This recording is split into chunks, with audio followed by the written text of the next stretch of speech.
Every year we do this, and every year I keep thinking it's going to get easier one of these years, and it never does. And I guess because along the way, if you've been on the air 28 years like Motorsports Unlimited has been, you lose more and more people. And I guess this is sort of a reminder, while we only recognize two people specifically because they were here at the beginning, in a way it kind of represents all of the people that have participated along the way and are gone now, and I'll explain a little bit more as I go along. Like I say, this is hard for me every year.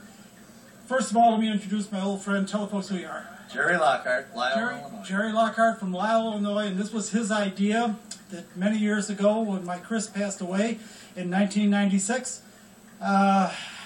Jerry was heartbroken, as we all were, because if it hadn't been for Chris, we wouldn't have a Motorsports Unlimited. Her importance, I cannot, for those of you that ask me all the time, where's the girls, where's the girls?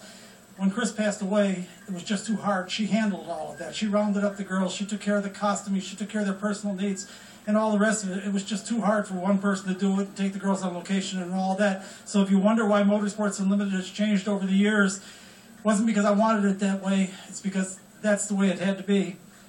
And then we lost another person, Tom Lima. And Tom Lima was kind of the originator. I'm not sure if anybody can really call themselves the originator of anything, but kind of the originator of these local summer car shows. Quite a pioneer. Quite a pioneer. And that also broke Jerry's heart, and you knew Tom pretty well. Oh, Tom was a rough old boy, but he was a great guy. Well, so were you. So you guys must have blended well together. I can imagine the bar fights. I got a little longer vocabulary. Yeah, I think you do.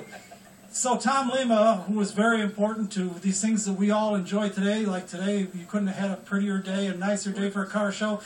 Tom would have loved this.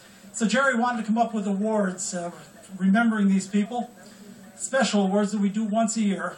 And this is something that Jerry has put together. And each year, we pick a couple of cars. They're not the best cars in the show, they might be, but that's not what's necessary.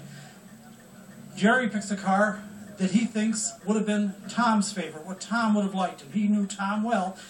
And I pick a car that, for whatever my reasons, I think is something that Chris would have appreciated or related to.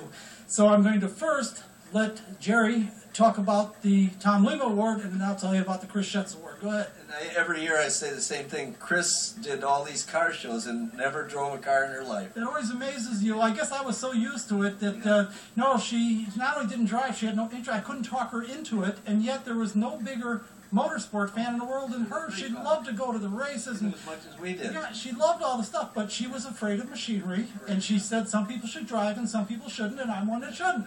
But she was, it doesn't make any difference to me. She was a wonderful help. But go ahead and talk about Tom Lima and the Tom Lima Award. Tom Lima started, the Showcase Classics here was Tom's originally, and he started back in the, I remember going to his shows in the early 80s, and he was the only game in town. It was like, wow, these car shows. And you enjoyed it. I remember when I first met you. I met you at the Oakford Terrace shows.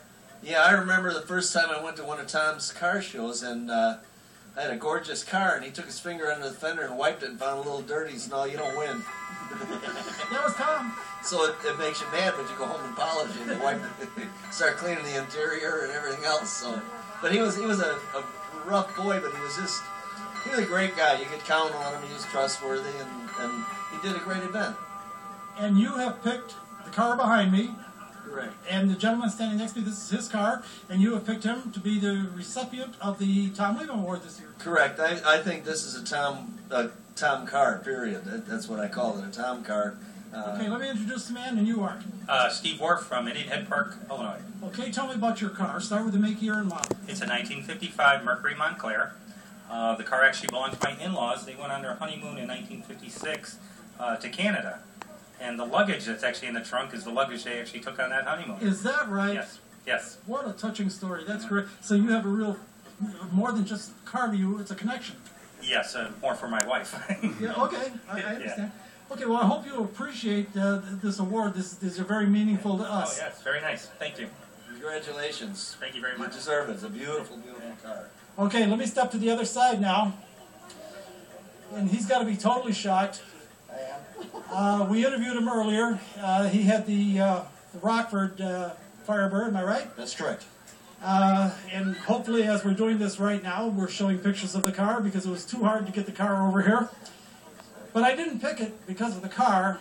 I picked it because Chris absolutely loved Don French. Don French was she just thought he was you had to know Don French, you really did. He was the one guy, he didn't even have to know you, and he was there. When I had my heart attack and quadruple bypass surgery, a week or so later I'm recuperating, and the recuperation is awful, and all of a sudden I hear a lawnmower out the window. I didn't pay much attention at first, and it seemed like it was getting closer and closer, and I go and I look out the window as I staggered to get there. Sure enough, it's Don French out there. He's mowing the lawn, and it's just the kind of guy he was. I could give 1,000 examples like that. I've told you before, he's the only guy whose phone number I kept with me, because if I'm broken down in Oklahoma at 3 o'clock in the morning, I can call, and you know this to be true. He's on the way. So when I realized that you were close with Don and he had a lot to do with the car, I said, there's the Chris Schutz Award, because I think it honors both Chris and Don French, Don French worked with me a lot on Motorsports Unlimited, so I think it's the appropriate person. So, Jerry, if you would... Congratulations. Oh, thank you very much. Very nice connection. Oh, wow. Okay, cool. And hopefully you appreciate these awards are very special to us, and we only do this once a year. So, guys, I thank you for coming out here. We blocked traffic long enough. There's people that want to get through. Folks, I hope you, like I say, I hope you can appreciate. I really thought it's been 17 years. 1996 has got to be like 17 years now since she's been gone. And I can't believe, if you wonder how that works, I'm 71, there still isn't an hour goes by, I don't think about her. So, are you really? 72 in 2 weeks. Yeah, but I've always been a lot better looking. Anyway, once again, we've got the Chris Schutz and the Tom Lima Awards, and this is for 2014. Not an easy thing to do, even after all these years. I hope Jim Suba understands the importance of the Chris Schutz Award and what it represents, and that Steve Worf also understands what Tom Lima's contribution to our sport meant. Enough. Let's get back to the fun.